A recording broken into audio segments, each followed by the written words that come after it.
Hey everyone, it's Julian, and we have a very fun video tonight. It is day 3 of reveals for Shadowverse's second set, Infinity Evolved, and we have 4 cards to talk about today, and I really like a lot of these cards, so let's get right into it. But before we do, we are really close to 1,000 subscribers, and if you're new here, it'd be awesome if you could hit subscribe, hit the like button if you want more Shadowverse content and news.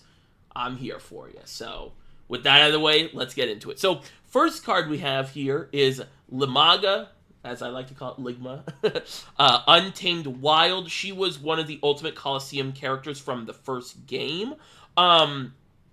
It's interesting that they didn't bring back the Greenwood Guardians. That was her whole mechanic. Greenwood Guardians were fighters that got buffed depending on how many Greenwood Guardians you played before. And then in the Evolved version, they actually made her really interesting because they made this whole forest sub-archetype called Hunters. And a lot of the old Shadowverse card got the Hunter trait, and she was one of the finishers for that archetype. I really enjoyed that archetype in Evolve, but they did not bring that over. This is a pretty brand new design.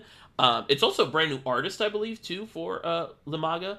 But let's get into it. So 7-drop, 7/7, Fanfare. Select 2 enemy followers on the field and give them can't attack followers or leaders until the end of your turn. And then on Super Evolve, she's going to select 2 enemy followers on the field and give them, at the end of each turn, deal 1 damage to your leader and 2 damage to this follower. So the way this works, and it's different from Urias, right? Because I know there was a lot of people that thought Urias worked differently. In that if you play Urias, you would be the one taking the damage. That's not how Urias works. But the way this is worded, the controller of the card you give that effect to takes the damage. So the opponent still is taking the damage, but this is how it would be worded if Urias worked that way. But just wanted to get that, out of the way. But so Laga is going to come down, lock 2 things, which is pretty nice. She is a pretty fully statted 7-drop, right? We saw how good like a fully statted 7-drop is with Burnite, right? Because Burnite has seen some play in Ramp Dragon. I really like that card. I think it's a pretty strong card. And so it's going to come down, lock 2 things, which is, pretty good. Also, like, there's a lot of decks right now, like Sword, that really want the board space. Like, this is going to be going into their Amalia turn, most likely. If you go first, they can coin it. If you go second, then obviously they're hitting it the next turn. And I really like that, to be able to just go, hey, here's 2 things that you can't get off the field easily, and we're going to be able to lock out the Amalia. Same with Cerberus, right? Cerberus wants to eat Super Evo and res her things. Really nice in that effect. Super Evolve is also pretty interesting. I think it's a little weaker. I think we're mostly going to be looking at the Fanfare effect for the strength of this card, but adding some damage, also making it so that those followers eventually kill themselves is really nice.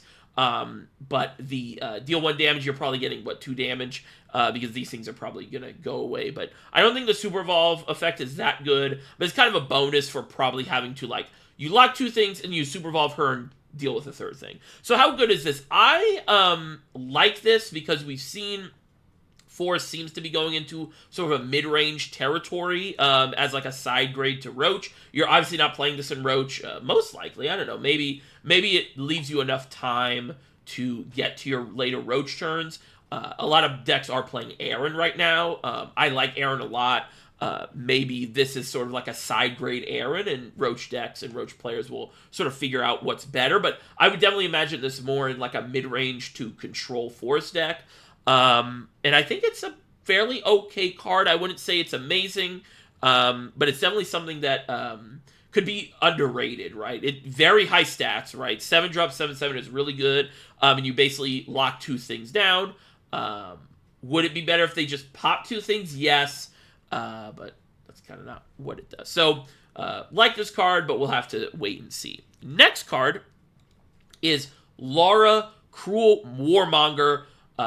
Laura is a very popular character from the first game and ROB. This art is amazing. This is a very old Rage Bahamut art. I actually talked about it in this Set 2 stream. that this is one of my favorite arts from Rage Bahamut. It's a reference to Shadowverse. They did a whole event where it's kind of like a Yu-Gi-Oh! Shadowverse hybrid. And she has like Shadowverse cards in the art. It's kind of hard to see here. But really love the art, love this character, and very popular character. But let's get into what the card does. 3-drop, 3/2 gold, Abyss Follower. Fanfare, select another allied follower on the field and give it Bane. And then on Super Evolve, she's going to select another allied follower on the field and give it Storm. So this is an interesting card. I'm not too sure how to rate this, to be honest. I think this is a really interesting 3-drop. 3-drop is sort of a weak turn for just like classes in general right now.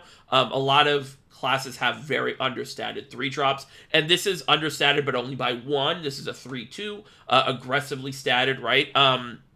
Think about cards like Yudi. Yudi is a very strong portal card in Puppets and is seeing some play in Artifact because it's a fully statted 3-drop that has an effect.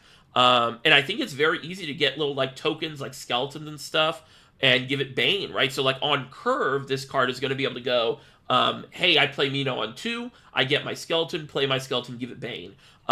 Is that amazing? No, but it's a nice on-play turn or on-play card that is going to be hard to deal with for a lot of decks, right? Puppets is obviously going to be able to throw a puppet into that 1/1 Bane, right? But just having an on-curve thing like that. But then you kind of have to think about, okay, what is the Super Evolve good? I don't think the Super Evolve is that good unless she sticks around. She's very similar to Zell. Zell's a dragon card, a 3-drop, 3/3 that has this exact effect. Super Evolve gives something Storm. And it's a really interesting card if it sticks around. So if like on a turn 6, you go like 3-drop and give it Bane with Laura. Then on the next turn, if it lives somehow, you can go like Medusa Super Evo, right? A lot of people will be like, oh, on 10 you can Super Evo Medusa. That's only 10 damage. So it's like, that's not that good. So I think this card is slightly on the weak side right now. But I could see it get played just because it's like a nice 3-drop that has like a niche effect. I really would have loved if this card like had Bane herself, or had some sort of keyword herself, maybe even like a rush, something like that, to really make her like a removal card, a removal-centric card. Another thing is she can give Bane to Ghosts, so we can kind of move away from Mukan, and maybe, hey, I have this turn where I gotta crack my Amulet on the field to summon some Ghosts, give one of the Ghosts Bane, stuff like that. So, kind of interesting. I don't think it's amazing right now, but we still have a lot of Abyss cards to see. We have a gold and a legendary, basically. So yeah. Also, side note, this is Laura. I do still think we're getting Sharon. I did like an even deeper dive into those pixels that we saw. It's definitely Sharon. So I am excited that we're getting Sharon. But this is not the same character. This is not the sleeves that are on the Spark menu with all the leaders and stuff that was leaked.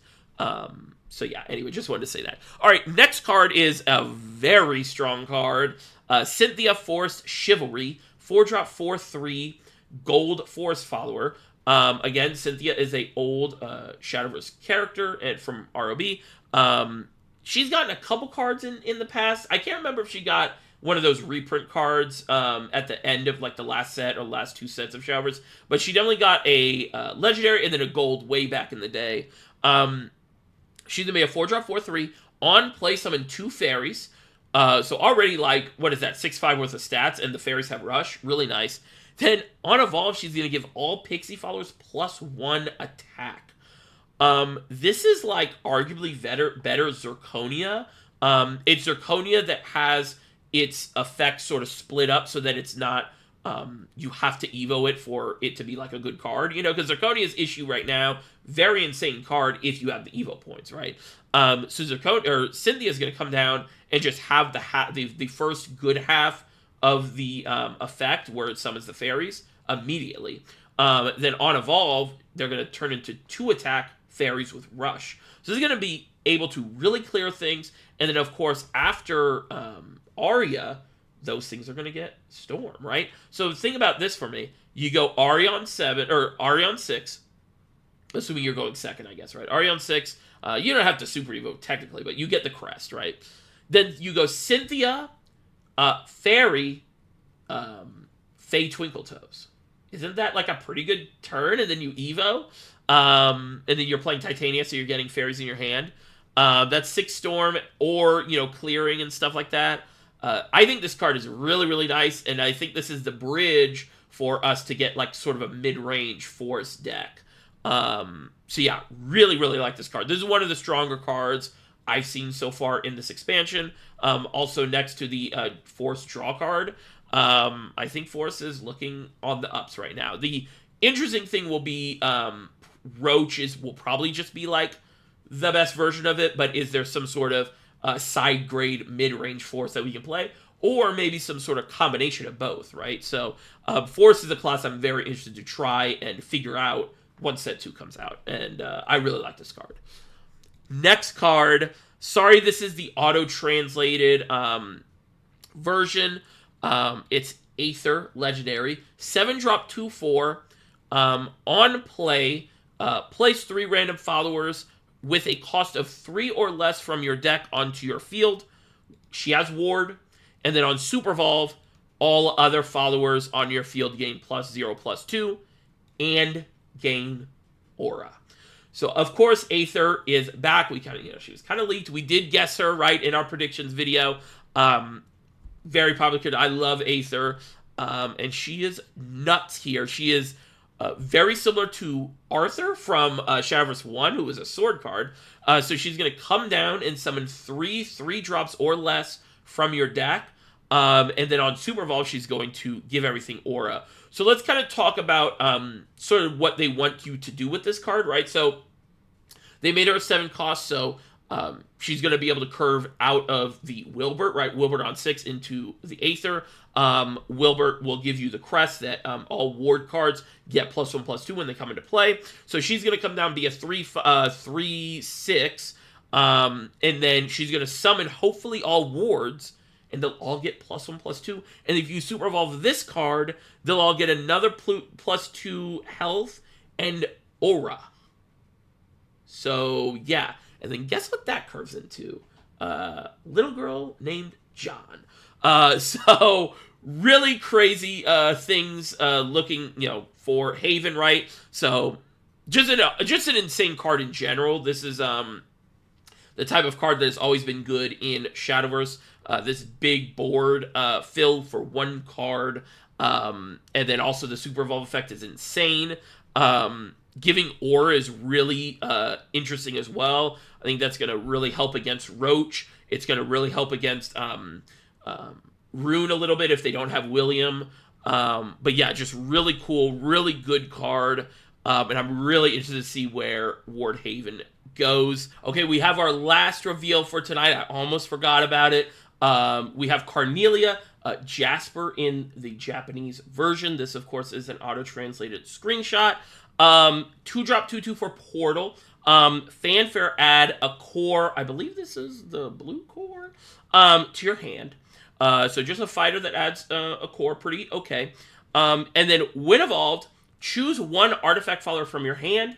It has protection, which is Ward, and cannot be destroyed by ability. So this is really interesting because you're going to be able to turn one of your artifacts into, of course, a Ward, but more importantly, it won't get killed with Doomrite Resurgence. So it's going to make Doomrite a little less of like a tempo loss, because you're going to get a body. But of course, it is at the cost of an Evo point, and the fact that you're probably going to have to space these out, because you can play this in an Evo, but then on 5 you can play Doomrite. Of course, you can do this on 7 too, right? But yeah, I think overall this is just going to be an add-in instead of the Whiplash. If people were still playing that card, the 2-mana 1/3 that gives you a core, I think this will just be an easy slot in 2-drop 2/2, give you a core, and then has a niche, Evo ability.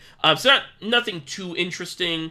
But Artifact getting, some more support. Artifact is one of the better decks right now. So, yeah, but I like this application. I think we're going to be able to do more of a full-on Artifact build. We probably maybe cut Lovestruck Puppeteer, even though that card is, really nuts.